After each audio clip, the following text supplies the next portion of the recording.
Welcome. It's indisputable. I'm your host, Rashad. Richey, good to be with you. We have a lot on the agenda today, breaking down news of the day. My dear brother from another mother, David Shuster, always amazing. Rebel HQ superstar. Fascinating analysis to come. Top story of the day. Social media is going wild because President Joe Biden is an elder man and had an elder moment. Here it is. Between China and the United States. As a matter of fact, I think it's less likely to cause that kind of conflict. I just think that there are other things on leaders' minds and they respond to what's needed at the time. And look, nobody likes having celebrated international meetings if you don't know what you want at the meeting, if you don't have a game plan. He may have a game plan. He just hasn't shared it with me. But I tell you what, I don't know about you, but I'm going to go to bed. Damn right. Man comes to the meeting, doesn't know what he wants. I'm jet lagged. I had to fly from America all the way over here. It's time for me to go to bed. We'll do this tomorrow. There's more. Here it is.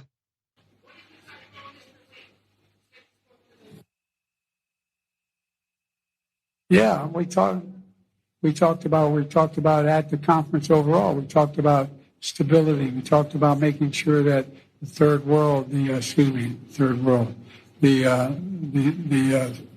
Southern Hemisphere had access to change it, had access. It wasn't confrontational at all. You can Thank you, everybody. This ends the press conference. Thanks, everyone. Thank you. Thank you.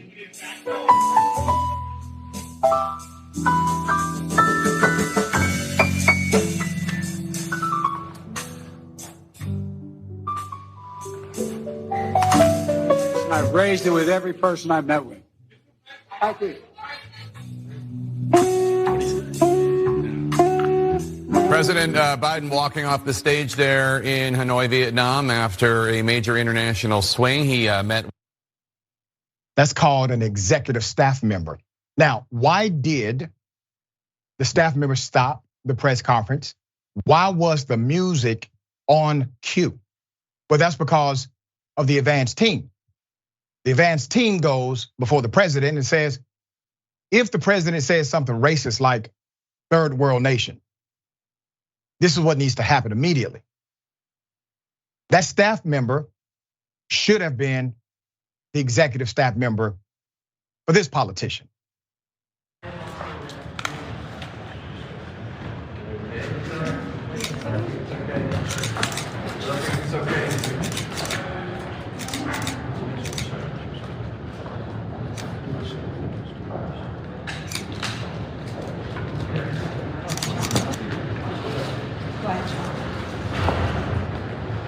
Senator, you're up for election in 3 short years. What are your thoughts on it?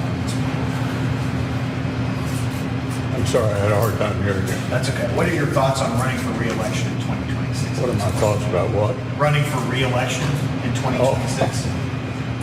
That's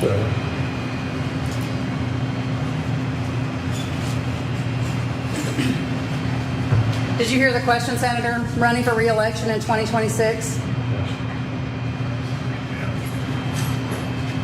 All right, I'm sorry, you all. We're going to need a minute. Senator Benny.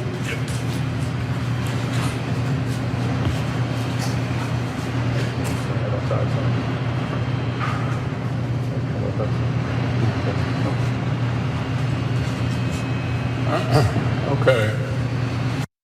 Yeah. Biden is 80. Trump 77. McConnell, we don't know. It's maybe a vampire. The bottom line is everyone can agree all of them are probably way too up in age to do that job successfully with mental cognitive decline. I've said from day one, this is not about age for me. This is about the cognition, the ability to analyze, critically think about very complex problems, having the energy and the stamina to wake up at 2, 3, 4, 5 o'clock in the morning to take care of something really important, go back to sleep and still wake up in the morning with all of your cognition. It is not easy. It's not an easy job for a young individual, not an easy job for a healthy person, much less an individual who may be experiencing some level of cognitive decline. Now, let's say this about President Biden to put it in proper context. He rambles, yes, but he's always rambled. He stutters, well, he has a speech impediment. He doesn't talk about it much, but he does. Talked about it on record one time before. But the question that looms with him should also loom with Trump. They are not that far apart in age. And Donald Trump, who has a steady diet of Coca-Cola and Big Macs, I'm sure that does not help his neurotic situation in his mind. But he's charismatic. He says things that are so extreme that there's a base inside of the Republican Party who simply loves it. All right, let me do it this way. Let me give you the background. I'll also give you updates as to Biden's polling numbers not looking very good among Democratic voters. Amid rising concerns among voters about his age, President Joe Biden wrapped up his post-G20 summit presser on Sunday night by telling reporters he was going to bed. That was actually understandable. Following an overseas trip that took him to India and Vietnam, the president took questions from reporters revolving around politics and other topics such as climate change. His meeting with the Indian Prime Minister Narendra Modi and Chinese President Xi Jinping's decision to skip the G20 amid increasing tensions with the US. With the local time after 9:30 p.m. and Biden having spent several long days in Asia, the president attempted to end the press conference with a pronouncement to the press corps. Quote, I don't know about you, but I'm going to go to bed, he told reporters.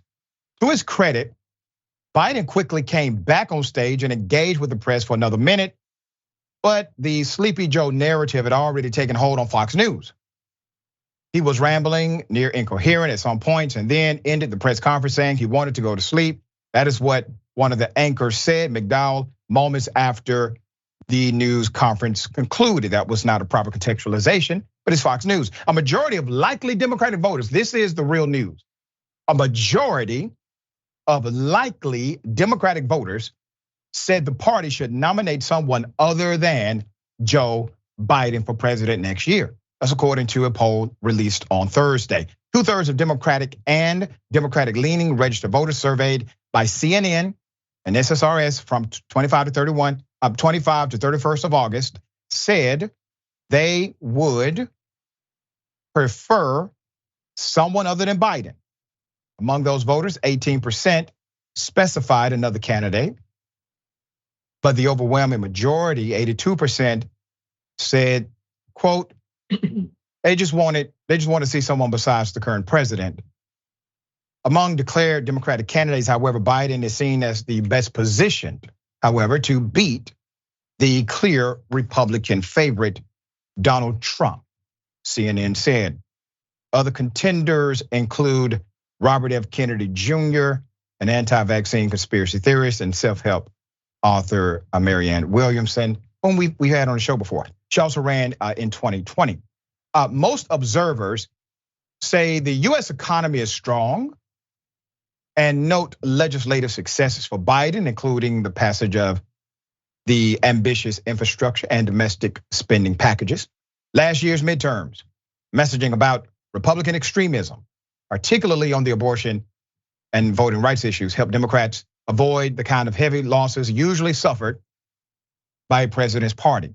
Polling now shows voters are split on partisan lines when it comes to the merits of otherwise a likely impeachment effort driven by far-right House Republicans over business deals involving the president's son, Hunter Biden. But Biden's own poll numbers remain low. In the new poll from CNN and SSRS, the president's approval rating was just 39%. Nearly 6% of respondents said they thought Biden's policies had made economic conditions worse, while 76% said they were seriously considering that at 80, the president was too old to serve a full term if reelected. That echoed other recent polls, including a survey conducted during roughly the same period and released on Tuesday by the Wall Street Journal. In that poll, 73% of voters said Biden was, quote, too old to run for president. You know the hypocrisy in the statement he's too old to run for president. Y'all gave him the job in the first place. He's president because we elected him knowing his age and knowing the term of the presidency and also the term of reelection. So he's there now. He's there. All of them are up in age, every single one of them. I do recommend a passing of the torch so that those who are up and coming, who have not been purchased by the same corporate interest as those who are established, can make a difference for real, everyday, hardworking people. David, thoughts here? Well, I agree with you. I think there should be a passing of the torch. I wish Joe Biden would say he's not running for re-election. But and the fact of the matter is, as my late father used to say, getting old is not for the faint of heart. And Joe Biden's mental acuity, his cognition, whether it's getting worse or about the same, it's hard to know. But the one thing we do know is that Fox News is not the fair arbiter of any of this. And I'm so glad you mentioned them with the Sleepy Joe narrative, because if you looked at their White House correspondent who was in Vietnam before the news conference, Peter Doocy said, yeah, the president's probably tired. He has spent several hours working at this on East Coast time. It's like it's an all-nighter. He probably has jet lag. And then after the news conference, once Joe Biden talks about going to bed, and the right wing goes crazy over all this, of course, Fox News never mentions Peter Doocy's earlier reporting about being jet lagged and how long this is and this being an overnighter, because that would interfere with their narrative. So, you know what? Look, I still believe that Joe Biden, even if he is Sleepy Joe, even if he is sort of out of it, would probably still beat Donald Trump. If Donald Trump's the general election nominee for the Republicans, that most Americans would rather have essentially a president who's not there than have a president like Donald Trump. But having said that, I do wish, and I think it would be a lot easier for Democrats to make that distinction with Republicans if in fact it was somebody else other than Joe Biden. Yeah, you make a great point, and I echo another point. With all of these alleged negatives about President Biden, many people still rather prefer him over the extreme wrecking ball of a Donald Trump. And so they can wax poetic about Biden's mental decline if you compare him to the indictment-laden Trump. It is an interesting tale that Biden is still very competitive and likely wins that race, all things even. We shall see if Trump even makes it. Football coach threatening to physically assault one of his players over and over again, taunting him even. Here's the video. Get the out. You got me up. Do something. Get the up and do something. I'll blow your like some shambles. You got me up. Shut the door, bro. Real talk. You want to be a gangster? Let's do some gangster. Let's go. Get up. Let's go. I want to blow your so bad you. You a bitch. You a bitch. I never told no one. You a bitch. I never told no one. Go call your mom and tell her that. Come on, get up. Coach, no. Get the up. I'll rock your ass to sleep. You got me up. Coach, I never told no one. You didn't say that? Coach. I wasn't there. Malachi. You didn't say that? Man, get the out of here. Get the out of my life. Go.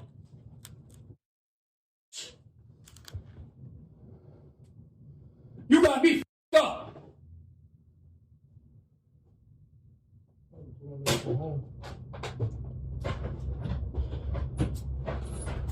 Cause it's an old 552. I don't know how. You want to be a gangster until it's time to do gangster. I like this. I'm cut like that. I'm cut like that. You like that, Coach? Yeah, I'm trying to. Oh, I don't know where it might have gone. You want to put words in my mouth? I just think Then go out there and confront them. All right, coach, you about that life? That's how you cut? That's how you roll? You about that action? Here's the next video. Today I want to take the time to take accountability for my actions that occurred earlier with a player and Mr. Elvin Day. My actions today were very, very unneeded, disrespectful, and wasn't a good look as far as player, coach, personnel goes. I hold my players in high accountability for the way they act, and I need to be held in the same standards. And at the moment, I feel that I let my team down, my coaches down, and our program down for the actions that I displayed earlier this afternoon. Moving forward, I am going to be suspending myself till further notice, holding myself accountable for the way I acted to my team and my coaches. And I'm going to do what I can to seek mentorship on myself to be able to become a better coach and mentor to my players so that I can make sure that this never happens again. Hello, my name is Alvin Day. I play for the Southwest Florida Prep and Tech Seahawks. The incident that unfolded today was uncalled for, and I'm glad that my coach is taking accountability for his actions. That's something that's very, very important. Accountability is very, very important around here, so I'm glad that he's holding himself to the same standard that he held us to. I do forgive the actions of Coach Jenks, as he's been a good mentor to me, and I'm hoping we can move forward. Go Seahawks. Wow, so much here, all right? He suspended himself, okay? He brought the victim of his verbal assault and threats to sit so close to him, it looked as if he may be kidnapped. Put up the first picture screen shot. The video shows a 45-year-old adult male named Coach Derek Jinks getting into the player's face, repeatedly yelling at him, do something, do something. The Florida Preparatory School football coach has now suspended himself and is stepping away as the head coach after the video shared on social media showed him verbally attacking one of his players. The coach, the head coach and founder of Southwest Florida Prep and Technical Institute in Naples, Florida, announced his suspension in that video as you saw. And also the school shared it on their Facebook page. The coach was sitting next to Mr. Alvin Day, the player he verbally attacked in the video. You see it there. This is so backwards. He suspends himself. What? Let's keep that picture up. You're able, sir, to do that to a youth and then suspend yourself? And the institution, the school, backed the play because they promoted it on their social media. And a comment on the Facebook post, Day, who identifies herself as Alvin Day's mother, said the family is considering all options, quote, to ensure that Coach Jinks is held accountable for this disgraceful act, end quote. It is unclear what the self-suspension means in terms of drawing pay or taking a leave of absence. USA Today has reached out to the Institute for Comment, Incorporated in January 2022 as a Florida non-for-profit corporation. Southwest Florida Prep and Tech Institute is a tuition-based school that offers credit recovery and SAT prep classes, as well as technical school options for post-high school football players, many of whom are trying to secure opportunities to play in college. It's basically high school. The football team is a member of the National Postgrad Athletic Association, which also includes IMG Academy and Bradenton. According to its website, the total cost to attend is $8,600, which includes housing since some players come from out of the area. Day, the player Jinks berated in the video, is listed as being from Boston. In July, Coach Jinks said these out-of-area students are housed at the Fairfield Inn and Suites by Marriott and Bonita Springs. Now here's the thing. You know why it was recorded? Because somebody else in that room was sick and tired of this coach berating people in this way. So they secretly recorded the coach in likely one of his normative moments. where he goes around speaking to individuals in such a horrible, threatening, and violent way. Now, let us not start saying things like, well, he's just being a coach. All coaches do that. They threaten to literally physically harm you. They dare you to call your mother? No, that's not a coach, that's a coward. These are youth. These are children. These are impressionable individuals who are already in a situation where they require that system to work for them, to be their advocate, to be their supporter, to enhance their adult behavior, not to give them examples of what it's like to be adult in body only and not in mentality. Now, who is supposed to be the professional here? The coach. Now, if he's upset, you can have an assertive conversation. I have assertive conversations with my students at times. But to physically threaten a student, that's called illegal. It is against the law. And it's against the law for a reason.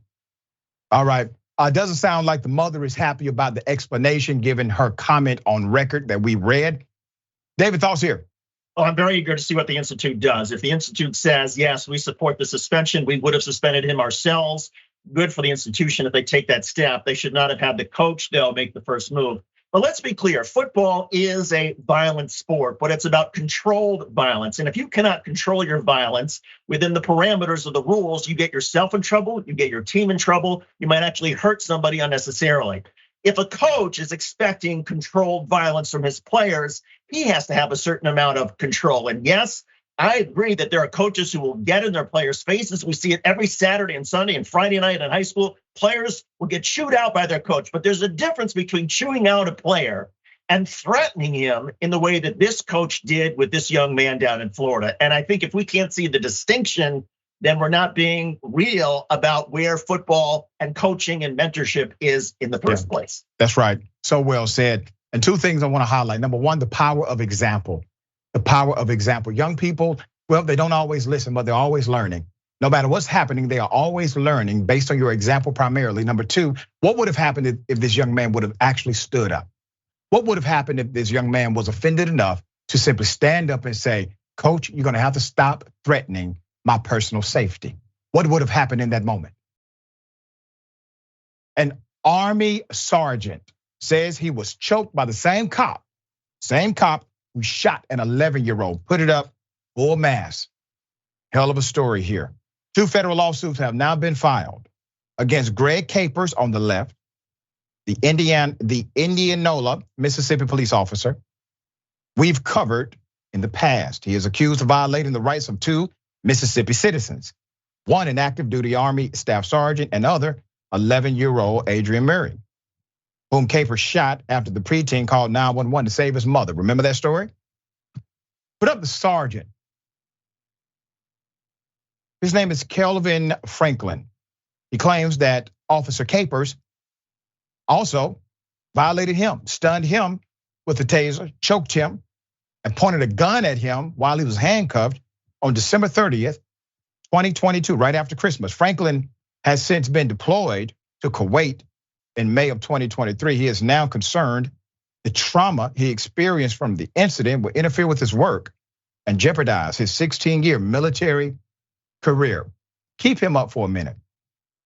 I want you to think about the irony of this story. Number one, you have an officer who has already expressed significant neglect for proper judgment in human life by shooting an 11-year-old. And in the interview, the 11-year-old, I remember him saying that he just didn't understand. And neither do I. And then this military soldier, 16-year career. He's not concerned about war creating trauma. He's concerned about the police officer he experienced domestically creating trauma for him in war. There's more. Franklin says that day he was traveling with his then fiance's cousin from Camp Shelby to a residence. Once they arrived, there was some misunderstanding. When Franklin got out of his car to get a parking decal, that led to his fiancee to call 911, the complaint alleges. Franklin saw the driveway was blocked, according to the attorney. So he approached the cousin about moving it. But the fiancee thought they were arguing. Franklin says that he tried to resolve the situation with the cousin, but that too was misinterpreted by his fiancee, whom he has since split. According to Franklin's attorney, by the time Capers and other officers arrived, Franklin attempted to explain that he was there to collect his belongings before returning to Camp Shelby. He also disclosed he had a firearm, which an unnamed officer confiscated. This is when Capers decided to draw his firearm, then his taser, and struck Franklin multiple times before choking him, the lawsuit complaint alleges. A 3-minute video shows that Franklin's arms were at his side even when he was tased. The complaint also says that Franklin requested medical attention due to pain and having a single kidney, but was taken to Sunflower County Jail without any treatment at all. Months after Franklin's incident and around the same time he was sent to the Middle East, same officer shot the 11-year-old Jerry Murray for the incident involving the minor. Officer Capers was then finally suspended from the police department. Now both parties are represented by Carlos Moore in their pursuit of justice against one officer accused of abusing his powers in multiple instances. Quote, Mr. Franklin's case preceded Mr. Murray's case. And so the city had noticed that Greg Capers was an ever-present threat and danger to the citizens, said Moore. They knew he had a propensity to utilize excessive force. They did not punish him for what he did to Kelvin Franklin. And an 11-year-old was shot by Greg Capers, that same cop, several months subsequent to that. The young Murray's mother has filed a $5 million federal lawsuit on her son's behalf. We covered that, alleging that Capers, who was called for assistance in a domestic situation, instead subjected a child to violence when he shot him. Franklin filed his complaint on August 28th, seeking $500,000 in compensatory and punitive damages, attorney fees, interest, and jury trial.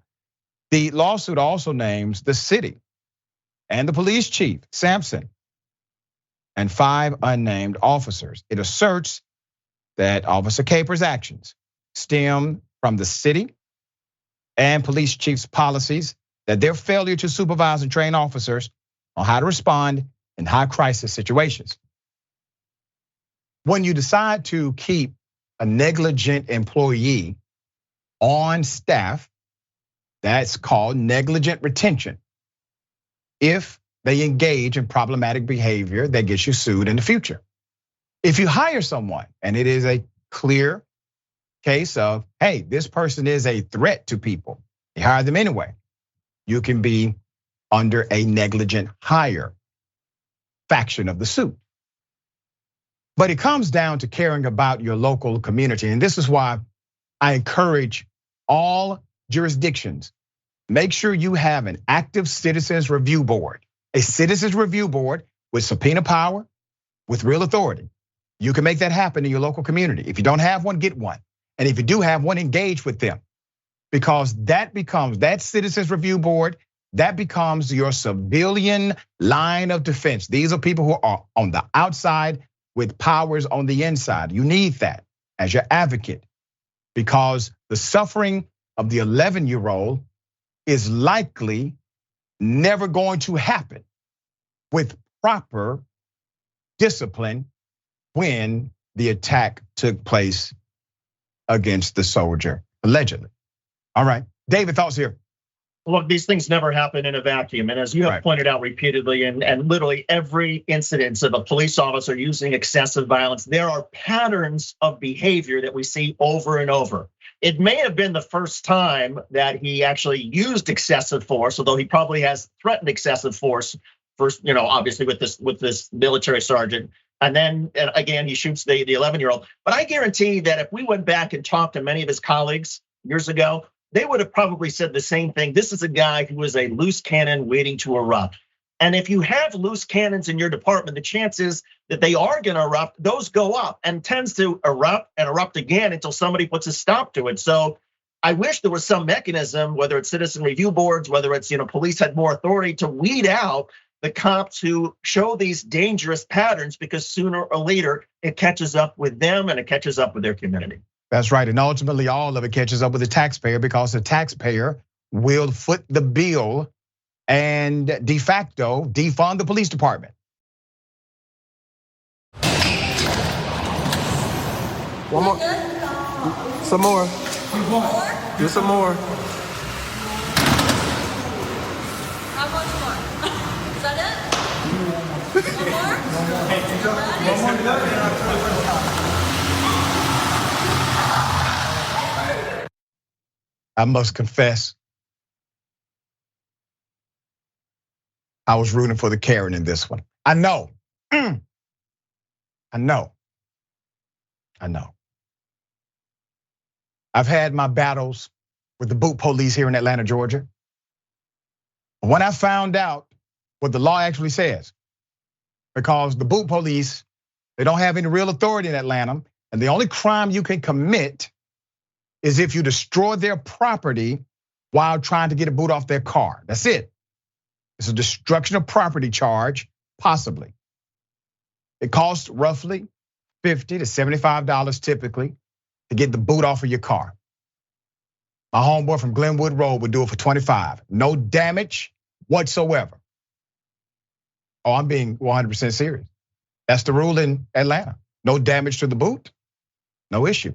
He even takes a courtesy video of him taking it off so no one can claim you damaged the boot. That's called industrious. All right, David, I don't like the Richey, boot police, man. I'm just thinking, where were you, Dr. Richey, and your friends when I was living in Washington, D.C., and was so mad at the parking police and the boot police, and I think I sort of tried that thing with driving off, and that didn't work. And then I probably tried hammering the boot myself, and that didn't work. And then eventually I was like, all right, I'll just go down to the DMV and pay the fine and get my car back. But I sympathize with everybody's frustration, even the Karens out there. Yeah. The boot seems so unfair, but folks, take it from me, from somebody with a little bit of experience, just pay the fine or adjudicate the fine or plead not guilty and take it to court. But taking it out on the boot police or whatever, it's doesn't really serve you much good. Yeah, let's put up the screenshot, because literally the Karen is damaging her car more than she's damaging the boot, which is why she was the perfect person to do a standoff with the boot police, because Karen will tear this whole damn thing down before admitting she's wrong. Lackluster police response, according to the locals. Racist propaganda, Martha's Vineyard. Let's put it up for a mass. Authorities are on high alert after signs bearing the website of the white supremacist group Patriot Front were discovered outside of two Black-owned businesses in Oak Bluffs on Martha's Vineyard. One sign said, "America First," in big, bright red letters over the blue lettering of Patriot Front's website address. The other sign said, "Strong families, strong nations," in the same colors, and include a blue sketch of a child, a woman, and a man. This sign also featured the group's website. Cape and Islands DA Robert Gellerboy says he informed all 22 district police chiefs while collaborating with the Massachusetts State Police detectives to address the matter. Quote, "If you observe any of these signs on public property or private property without the owner's permission, then please notify your local police department. The DA's office posted," all right? So let me tell you why that is the message. Because typically the police department will say, well, that's protected speech. There's nothing we can do about it. We don't have to like it, but it's protected. And technically that's true. But it's not protected when they decide to come on my property. That's not protected, that's called trespass. when they decide to staple it to my property. That's not protected. That's called destruction of property or damage of property. When they decide to do that even to government property, they don't have a right to do so. You know who owns that government property? Well, the taxpayer. They purchased that too. So these are dynamics that you can collect evidence for and prosecute individuals, or at least get enough evidence to say, let me see what else you all are up to, all right? So the DA, in my opinion, is going about it the right way. Hopefully they are actively collecting evidence. Let's put them up full mass.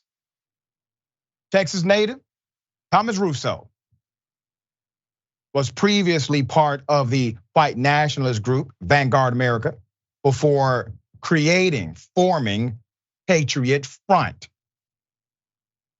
a white nationalist neo-Nazi organization. The Oak Bluffs Police Department is also currently looking for whoever posted the signs, officials say. Oak Bluffs Police Chief Jonathan Searle said the 3 signs were spotted on Sunday, September 3rd, in the historically black community and have been removed. The signs were found at the intersection of Dukes County Avenue and Salome Avenue near the black-owned businesses Biscuits and 11th Circuit Avenue Restaurant and Bar. On Tuesday, the police chief said a 4th sign was discovered at Circuit Avenue Extension, and the department is engaged in active and thorough investigation. Author Hardy Doubleday said he was walking to brunch when he saw the signs promoting the group and called Oak Bluffs police. However, he said he was disappointed with the agency's lackluster response to his call. The officer who answered the phone was already aware of the hate group sign. In fact, the officer stated that he normally removes signs from the telephone poles, but because the sign was placed too high, there was nothing he could do. Hardy Doubleday wrote on Facebook. I asked him to repeat that, and he stated the highway department would likely take it down on Tuesday. I couldn't let this go. Hardy Doubleday said he asked the man who walked by for a ladder. When he returned with the ladder, the man took down the sign. Hardy Doubleday sent a letter with a formal complaint to the police department on September 6th. I hope the department changes its policy very soon. This was unacceptable, Hardy Doubleday wrote on social media. Oak Bluffs, located on Martha's Vineyard's northern tip, has been a historic gathering for a place for black families during summers. The island's black presence began with enslaved individual servants and whalers in the mid-1800s, when whaling was prominent in the Northeast. After the decline of the whale-oil trade, Martha's Vineyard became a vacation destination spot. When Massachusetts abolished slavery in 1783, it provided a safe haven for free black people in the 18th and 19th centuries. After the Fugitive Slave Act was enacted, islanders like Reverend William Jackson made it their mission to stop hunters of free blacks who would take them down south to be enslaved. He and others contributed immensely to the island's roots and to the Underground Railroad. Deep history here. After World War II, as the black population grew and became more affluent, families purchased cottages and vacation homes on the island. Many of these properties remain in their descendants' hands today. The Patriot Front, founded after the 2017 Unite the Right violent rally in Charlottesville, Virginia, is classified as a white supremacist group by the Southern Poverty Law Center. It advocates for establishing a white nation in the United States. The Texas-based organization, led by a 100-man flash demonstration in Boston, led a 100-man flash demonstration in Boston in July 2022. They marched along the Freedom Trail and selected famous Boston landmarks, dressed uniformly in khaki pants, dark shirts, hats, sunglasses, and face coverings, and shouted their mantra, "Reclaim America." A black special education teacher, who's also a musician, says members of the white nationalist group assaulted him during that same demonstration. Let me tell you why the history of all of this is very important. It goes to motive. They know that the community they targeted is a proud black community with longevity of residents inside of that location, right there. So they decided to intentionally target them in order to get in their heads, to intimidate them. And then the police having a lackluster response, knowing the relationship of that local community, the history of that local community, and these flyers being antithetical to the sentiment of their quality of life. Now, naturally, we would not be okay with anyone coming into a particular community and really uprooting old sentiment of racism without a response from our local authorities. We know at least they don't have permission to put these flyers and posters on anything, on any property inside of these city limits.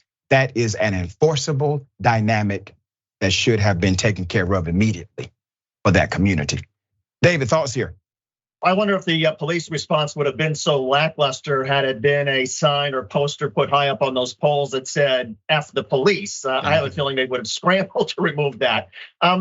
Aside from these folks being racist or putting up these signs and posters, I think it's clear by now they're also cowardly. Because if they were not cowards, they would stand behind their signs. They would physically hold their signs without their khakis and their sunglasses and their hats and their masks covering them. Identify yourself. If this is who you really are, if this is what you really believe, stand behind it and at least have some self-respect. But the fact that these people continue to hide themselves behind the sunglasses and the shades and the masks shows that these people are small, evil, lazy people with no self-respect. Yeah, they're following in the footsteps of their mentors from the Ku Klux Klans. Yes. According to many, something happened where Emma Roberts, the actress, said to the Black Secret Service agent of Bill Clinton something very rude and some say borderline racist. All right, so let's go to the video. I'll give you the background.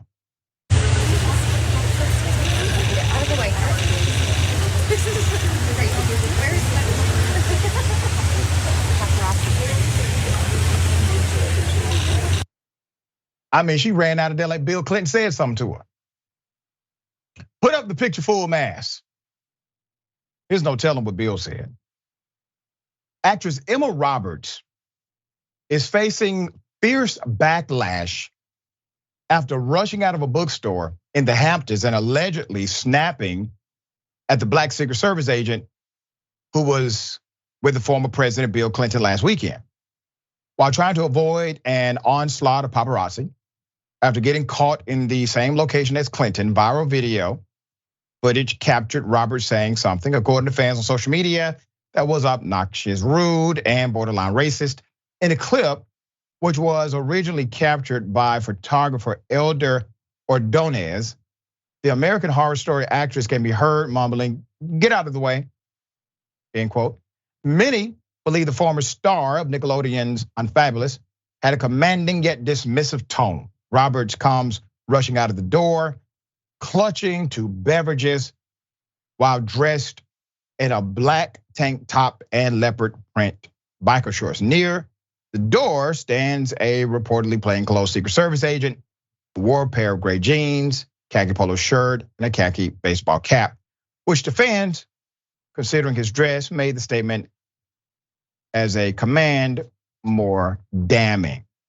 I mean, to her, it was just any black person. She wasn't gonna tuck her casual racism in because they're a member of an elite federal police force, a comment read. Among those who pointed out how impolite the Scream Queen star was, others gave her the benefit of the doubt.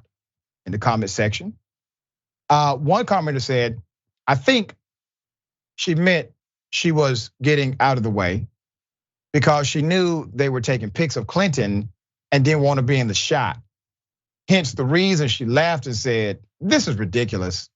Another comment read, this clip proves to be an example of the different conclusions people jump to when given the least amount of information. Here's my take. The SS agent wasn't blocking anyone, and she clearly had more than enough room to exit. I'm with the just gonna get out of the way consensus. Roberts has not spoken out to clarify what she said. All right, so yeah, I just think she's a normal superstar celebrity and saw somebody in the way and said, "Get out the way." Perhaps that's all to it. Once again, We do not know what or if Bill Clinton said something. All right, David, thoughts here? I don't think there was any reason for her to go off in a huff. I think that that contributes to the perception that she was in the wrong here. I wish people would just sort of smile and say, hey, Bill Clinton just ruined my bookstore experience or whatever. Look, I've been blocked by motorcades of presidents that I don't like, and I've gotten mad. But have I taken it out on the cops? No, I just sort of smile and laugh and say, okay, that's just how it is. And if she had smiled and said, all right, this is the sort of day that I wanted, and I don't want anything to do with Bill Clinton, excuse me, sir, this would have been fine. Nobody would have made a big deal out of this. And the irony is she didn't want to be in any paparazzi photos associated with Bill Clinton. And that's where she is now. She is associated with Bill Clinton because she was mad and she felt that she could be mad and entitled and take it out on whoever was locking the door or guarding the door. And she felt she couldn't be polite to him. She deserves the ridicule that she's getting. Yeah, it was snappy, it was mean, and it was very Hollywoodish, period. Interesting dynamic. Patriot Front violated the KKK Act. You don't say. Put it at full mass. Well, it is now official.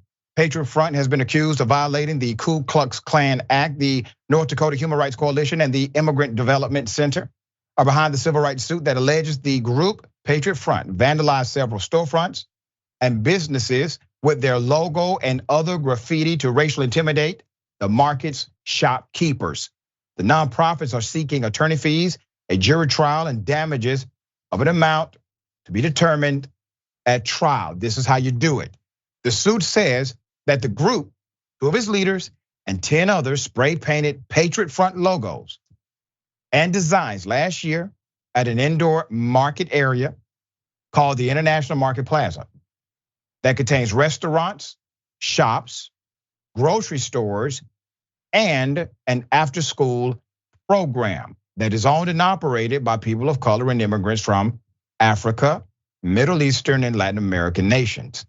The group also allegedly defaced murals, including one that depicted black women wearing hijabs and posted anti-immigrant propaganda this past July, just days after a man of Syrian descent shot and killed a Fargo police officer and injured 2 others. Let's put it up. This is who they would like to be affiliated with. We're glad to provide the side-by-side comparison. Patriot Front is accused of violating the Ku Klux Klan Act of 1871, which was established during America's Reconstruction era to protect the civil and political rights of many of the country's formerly enslaved people who were threatened and targeted during that period. The complaint alleges that the act was, quote, designed to prevent precisely the kind of conspiratorial racist activity that defendants perpetrated in this case. That vandalism left shopkeepers and customers in fear for their safety, according to the suit, and caused the market's business owners to reduce their hours as a result. The Associated Press reports that no attorney is listed on the case docket for Patriot Front, and another attorney who has represented the group in the past said he knew nothing of these fresh lawsuits, okay? Obviously he's billing by the hour. So what do we have? We have citizens who are doing what the police could do, what local governments could do, they are doing. Yes, local governments can actually sue for things like this. They decided not to. Typically, they would engage or they will engage via the police, but the criminal element has to be there. Well, what's the criminal element here, Doc? They defaced property. They destroyed property. That is still criminal, right? But big ups to these 2 nonprofits for understanding that they can take matters through the courts themselves too. Obviously, this would be much more effective if everybody was on the same page with this, but I'm happy to see the leadership. I'm glad to see people taking action against the racist organization. David, thoughts? I wish the police and local law enforcement had taken the first step, but this is a reminder that if all of us sort of live by the credo of do something, we can actually affect change. And kudos to these 2 organizations, the nonprofits. I'm going to find out more information myself because I'm going to send them some money. I think what they're doing with bringing this lawsuit is terrific. Good stuff, great stuff. All right, we got more on the other side. It's indisputable, stick and stay. Meadows tried to argue Donald Trump made me do it. And because he made me do it, I should not be subjected to the black woman in Fulton County who's currently prosecuting me. Judge, can you please just send me to that federal bench to be prosecuted by upstanding old white men? Put it up full mass, where the black judge said, "Hail to the no." I love it. A federal judge has denied a request Friday from former White House Chief of Staff Mark Meadows to move the Georgia election interference case against him from state court to federal court, a shift he had sought on the grounds that he was a federal officer at the time of the actions that led to his indictment. That ruling was brought by U.S. District Judge Steve C. I don't play Jones in the Atlanta-based Northern District of Georgia. Instead, Jones found that the actions, quote, at the heart of the state's charges against Meadows were taken on behalf of the Trump campaign, with the ultimate goal of affecting state election activities and procedures. He added, Meadows himself testified that working for the Trump campaign would be outside the scope of the White House Chief of Staff. Let's put up the picture of his mugshot. Let me tell you why this is so beautiful legally. Because Meadows decided to try his weak ass argument in front of a federal judge, that federal judge now has the ability, as you see demonstrated here, to rule on it and provide legal commentary as to why. So this judge has qualified all of them as working outside of the parameters of the federal government and in fact working on behalf of the Trump campaign. This is a beautiful thing. This is now case law, ladies and gentlemen, that can be used in the prosecution of Donald Trump. And it can also be used if anyone else makes the same claim to the federal court. Thank you, Chief Meadows. We appreciate your continued service to the country. All right, obviously his attorney is appealing. Had Mark Meadows prevailed, Jones' next step would have been to consider his request to dismiss the case outright under a legal principle similar to the one he used to argue for removal, that he is immune from prosecution because he was acting as a federal officer. Now Meadows' case will proceed in the Fulton County Superior Court with no opportunity to make that argument. But here's the argument the prosecution can make. The man already admitted guilt. That was the risk he engaged in. He literally admitted he did it, but he was doing it at the command of his boss within the context of his job. But he admits to doing it. Well, that is not an affirmative defense, period.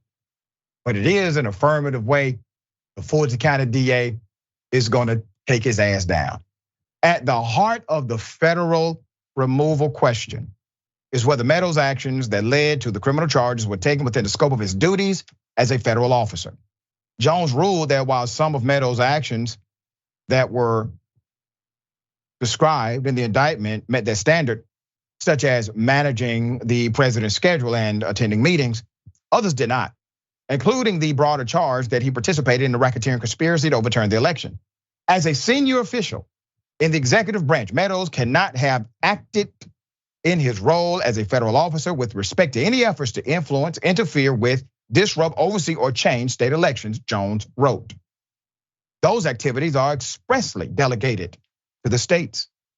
Jones also appeared troubled by portions of Meadows' testimony during which he, quote, was unable to explain the limits of his authority. The Federal Hatch Act, Jones wrote, prohibits an employee from using his official authority or influence to affect the outcome of an election. David, brother, I love it when a plan comes together. He has now set the standard ruling for everybody else in the case. What say you? Yeah, and I agree with you. I love this ruling because I think not enough people know about the Hatch Act, this idea that there has to be a division between your government responsibilities and whatever actions you may be taking on behalf of a campaign. That's why you can't just stand up on the north lawn of the White House if you're a White House official and start spouting things for a campaign. They may in fact be doing that because of their policies, but there has to be the separation. And I also agree with you, Mark Meadows is in deep trouble. For anybody who thinks, oh, well, this is just the Georgia case, it's not the federal case, there are ways to get around local prosecutions. No, he is in deep trouble in this, as is Sidney Powell, as is Donald Trump, and the 15 or 16 other defendants, because this is on an expedited time frame. This trial is going to go first. And again, we've just seen the major victory, the initial victory for Fani Willis in this case. And I think that's why you have so many legal experts saying, don't underestimate her Georgia prosecution here, because RICO cases can be very thorny for defendants. There you go. Well said, dear brother. Ladies and gentlemen, welcome to the bullpen.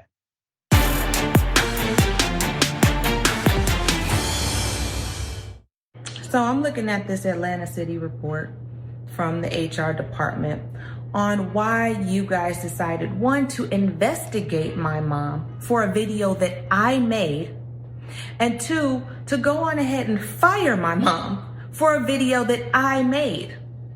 Retaliation is against the law, believe it or not. So while you guys are going through all of these procedures, violating all kind of SOPs to find out which ones she violated, you broke all kind of laws in the process and continue to do so with a straight face. Yeah, it is against the law. That's what happened. Absolutely. We covered this story last week. This story, because of you has gone viral. Many have reached out to me expressing concern, some of my friends from the APD included. We have Miss Frost, Rhonda Frost, on the program to talk about what happened to her, and also her daughter, Miss Hall, who made that video. Thank you both for being on the program. I wish it was under better circumstances. How are you? Good, fantastic. How are you? Doing well, doing well. Let me first get into what was the genesis of all of this. Ms. Rhonda Frost, you were the Assistant Deputy Director of the Public Affairs Division for the Atlanta Police Department. And your daughter, who is not only a law student, but also a very outspoken advocate, activist, broadcaster, she makes a video. Well, she makes videos because it's part of what she does. She's outspoken. She speaks up for people. She wants to be an advocate. That's why she's in law school. She makes a video about what that set things off. She made a video about the Shaka Zulu incident that happened last summer. And the charges that APD took against him. Okay, and Ms. Hall, let me ask you, give us the nature of your video. Why was that video so controversial according to the police? Well, the police were under the impression that nobody else had access to the video, I'm assuming. And that when they put out their charges of murder, that it wasn't gonna be challenged until it got to court or until the DA decided to indict or not. However, I also have contacts, and I didn't understand how somebody could be shot in the back and no one else be charged with anything except for Shaka Zulu, which made me start my investigation process. And then when I saw the video, I was mind-boggled. I was like blown. I was like, hold on, how is it humanly possible that someone came to, or 5 men actually came to his place of business, accosted him, stopped him on his way back into his place of business, and proceeded to jump him, stomp him into the ground. And then when he got to his feet, after being pushed in the back one more time by the person that originally punched him in the head, they said, oh, he's the only person that charged with anything. I mean, those men not only beat him to the ground, but beat a female to the ground, punched her in the face multiple times. She had to go to the hospital and has had fractures to her face and other things that I was able to pull on a different police report. And in my mind, I thought, how could APD get it this wrong? So that's what started it all. The irony of that video speaks to a dynamic that we covered when it first happened. Shaka Zulu, the longtime manager of Ludacris and others, was clearly harmed. I mean, the man was in the hospital recovering. Pictures were taken from the hospital. We were all rooting for his survival. Mm-hmm. And as we are updating this on my radio show and here, we then hear, wait a minute, he's charged with the crime of self-defense. And we did not understand this. And then there's a video that comes out This video was not released by the police department. They assume, I guess, Ms. Frost, that you had something to do with that because of the proximity of your relationship with your kin being your daughter. So talk to us about that aspect of it. So the day that Shanae's video came out, I was sitting at my desk at the Atlanta Police Department in the public affairs office, and there was a barrage of media inquiries that came in at that time, and many of them were saying, "Can you validate this link to this video, regarding Shaka Zulu?" And as soon as I clicked on it, it went straight to Shanae's Instagram page. So obviously, as the deputy director of public affairs, clicking on such a high profile thing and knowing that that's my daughter, it was a little awkward, if I could use that word, or probably highly uncomfortable. But I just knew that, once Shanae got involved, she was gonna do what Shanae does. And that's fight for justice. And so I was between a rock and a hard place. I can't imagine the kind of position you were in, but I said this in my initial coverage of it. I was actually very proud of you for not doing the, "Hey, don't do this. You're hurting my job," or don't choose this career as adverse to the career that I have. You have allowed your daughter to be who she chooses to be and to engage in advocacy the way she chooses to engage in advocacy. I think that's highly commendable. So in this moment, you see clearly that your daughter has been able to utilize her contact, her expertise, her ability to get things done when others cannot. And she got a video. And that video provides a very contrary narrative to that which was offered by way of APD to the media. What do you do next? What happens? Well, so I'm not sure if you saw, but there was a series of videos. And so eventually Trayvon got indicted for assault, aggravated assault and battery. So that happened from those videos, which again, that was not through APD. So the videos being out and released, the DA saw it and she went on ahead and did a grand jury indictment. So on top of that, I actually reached out to the mayor. I reached out to the chief of police himself. I reached out to the chief of homicide. I reached out to the DA's office. I wrote them all letters and I asked the same question. How is this possible? How can you charge Shaka Zulu with murder and no one else with the crime? What people may not know is the guy that shot Shaka also shot his friend twice before he shot Shaka.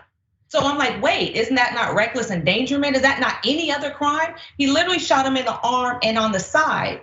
And if you watch the video that I put out, you'll see him take off his shirt and try to make a tourniquet on his arm.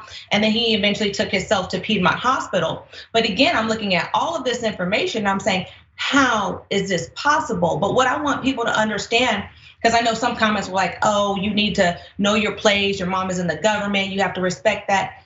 Our place, if we want change, is to stand up and say something. It shouldn't have to be you before you speak out. If you wait till it's you, it's normally too late. And so my position is if I see something, I'm going to say something. And I hope that I'm wrong, but most of the time if I'm saying something, it's because I'm right and I see that there's an injustice being done. And I just ask for everybody to speak out, say something. Those people don't have to be in office. Shearbaum, he doesn't have to be there. He was appointed by the mayor. If we don't like it, the mayor can go and he can go. But we can't keep having our people be overcharged and oversentenced and just thrown out things. You know what I'm saying? It doesn't make any sense. And we the people have to stand up for change, not the government, not the police. That's not what they do. Right. And it's amazing how many police officers, even at Indisputable, we work with police officers who are whistleblowers. And some of them work inside of their investigative divisions for internal affairs. And they will say, hey, we can't make this case stick, but you all can. And here's the information. And they will provide us the information. And we will keep our relationships secret. It's called anonymity. You have that when you go to a report and you have a source. So they wanted to know, Shanae, how you got this video. They wanted to know who gave it to you. Then they wanted to, I guess, did they want to pin it on your mother, or was it just retaliation, period? No matter what, they just want to retaliate. Well, I think the thing is that first I got it from a source. I know people who know people. Yeah. So I'll just keep it at that because they also asked me not to disclose where I got the video from. But the biggest thing is it was in the report, it literally said Rhonda's daughter made APD look bad. It was damaging to our reputation, to our image. It made them look incompetent. And so you can't go after me. So I thought maybe they thought if they go after my mom, I'll stop talking. As you see, that's not how that went. Right, not at all. So let me go to you, Ms. Frost. What was the response like from your colleagues at APD when it was discovered that this came from your daughter? Well, the same day that it hit the airwaves, the director in my office, she knows my daughter, so she immediately met with all of the mayor's team and the police chief and all of them. So very quickly they knew it was my daughter. And my work environment changed pretty dramatically from that day forward. And then it just got really difficult come November, which is when I filed a complaint and said it's a hostile work environment. And I asked the assistant chief for help, like, can we have a meeting? Because this is really getting bad in here. And the next thing you know, I'm locked out of the building and now have lost my job. So that's how dramatically things unfolded for me. And yes, in the investigative report, it looks to me very clearly that they tried to pin that on me. They did an investigation on me. I didn't know anything about it. And they couldn't find anything because I didn't do anything wrong. And my daughter has tons of sources. She doesn't need me to get information, nor would I jeopardize my job in the first place. But to find all of that out after I had committed 4 years to that agency, pumping them up like they're different than any other police agency, clearly they're not. They are just as corrupt as anyone else. And to find this stuff in writing that they investigated me and then eventually fired me because my daughter brought negative attention on them by telling the truth, that's not a place I want to work anyway. But you know what, Dr. Richey, let me just chime in one thing. What people don't know, or APD, I wish they knew, is my mom was amongst the loyal in the sense of she would not do anything to hurt her. That's just not her. Like if we want to go rob a 7-Eleven, I'm not walking out with a free Slurpee. My mom is not doing anything off kilt. That's not even her nature. She's extremely by the board. I couldn't by the book, yeah, straight across the board on everything. And so everything, she didn't even know about the video. She literally found out about the video after I put it on Instagram. And she called me, and I appreciate my mom because she's always been like that. She said, you know what? I'm proud of you. I know my job is in danger, but I'm proud of you because you did the right thing. And that's who I've been since I was 11, whether it's the NCAA that I'm standing up and fighting against it, people getting their likeness, or in 11 years old, and they called and told my mom I wouldn't stand for the Pledge of Allegiance. And I said, when there's justice for all, I'll stand. And that's just who I've always been. Yeah. That's a very beautiful thing. And obviously, the atmosphere that you were raised in allowed you to engage in your higher self. And sometimes we don't realize how important that part is in the development of who we are as people, who we are as human beings. Ms. Frost, I want to ask you, what was the nature of your job? If you could explain your job in a nutshell, what did you do for the APD? Well, as Deputy Director of Public Affairs, I was second in command in that unit. We fielded media inquiries. I was responsible for telling the good news stories, right? I'm a writer by nature. So I was the primary person writing good news stories, telling the heroics of officers and things like that. And I did a pretty good job at sharing that information with the public. But primarily it's media responses, telling the APD story, really trying to paint the picture that the Atlanta Police Department is different than other agencies. They're about transparency and truthfulness, et cetera. And until they weren't. Yeah. Until they look like everybody else today. They decided to basically let you go under the guise of reduction of force, is what they said. So they didn't do it like with cause because you did A, B, and C. They called it reduction of force. Explain that to us. Well, yeah, they did, and quite frankly, that was shocking to me when the human resources director and a police sergeant showed up at my door while I was already on leave that no one would explain. And I did an open records request asking how many other people were on this reduction in force, and it's been 3 weeks and they haven't been able to answer that. That's a legal term to say that this is the reason we're getting rid of this position. But the problem is, it wasn't even 2 weeks after I left, or that they put me on that notice, that they hired someone else behind me making $10,000 a month. And then they placed there's 3 more positions on the website right now that are in that same level and same pay range. So they reduced my position, but they gained 3 new positions and they hired somebody behind me. So there's something, the math isn't mathing, as they say, that's just not coming together. Yeah, all right. I know your daughter, who is a soon-to-be legal counselor, can see all of the opportunities here to commit a filing. I assume a lawsuit is coming. We're working on some stuff. Well, you know that there's a protocol, so the ante-litem notice is on the way. Just start there, and then 60 days after that. But we'll see how they decide to handle it. Again, I'm looking at Andre Dickens right now to see if he steps up or if he allows this to continue to go on. Because if you allow this to go on with people that are known in the community, with somebody at the level of a Shaka Zulu, with my mom. And the thing is, if you walked into APD, you would see the mayor's picture, like Chada's picture, my mom's picture, and the chief. Like those were this is the hierarchy. And if you would do that to her because I spoke out, what are you doing to the people that have no money? What are you doing to the people that have no resources? No platform. That have no platform, that don't have a Shanae in their corner? What are you doing to those people? And so if this is okay with Mayor Dickens, and if this is okay with Shearbaum, I'm afraid for everybody in the city of Atlanta and in Fulton County, because if this is okay, this is the standard you set, trust and believe there are so many more people in lower positions that are being railroaded and overcharged with stuff they probably didn't even do. This makes people not trust APD or police. And let me just say this, I know you're short on time.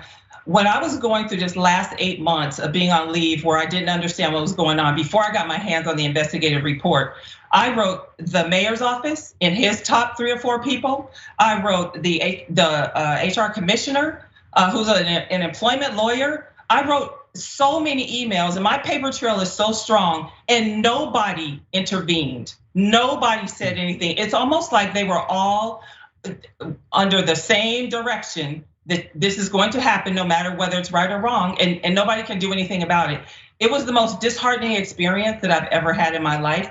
And I never felt more powerless, because they had all the power and nobody was coming to my aid. And I just couldn't believe that that was real. I just couldn't. I didn't know that it was legal. You could lock people out of their office without cause. I didn't know that you could put people on extended leave and don't tell them why. I didn't know that was possible until I got to APD. Yeah, well, the police believe they can kill people unarmed, unprovoked. Right, apparently, right. With it, right? Yeah. So, and the ante-litem notice that Ms. Hall is talking about refers to a document you have to send to government entities in order to let them know that lawsuit is coming. It is a requirement of the administrative protocol. What happens next, Ms. Frost? You know, I'm not really sure. Yesterday was my last day with the city of Atlanta. At 59 years old, that's a very scary thought, because I imagined I was gonna retire from APD. I was doing a great job, all my evaluations were great, and I did great work that, wrote stuff that went viral and it really brought good attention to them. And so for this to happen in the middle of my life when I'm this close to getting towards retirement, I'm not really sure, but I'm not afraid. You know, I have education, I have extensive experience, and I know that something great has to come from this. I just feel it in my spirit. And then with this one next to me, I know it's gonna be all right. It's gonna be fun. Know that. You know, the universe has a way of rewarding courage. It has always been that way. And God is no respecter of persons, so it doesn't matter your position or title. Right is right, wrong is wrong. Yeah. And we are thankful for both of you sharing your story. And we will bring an update as soon as it comes, all right? Yeah.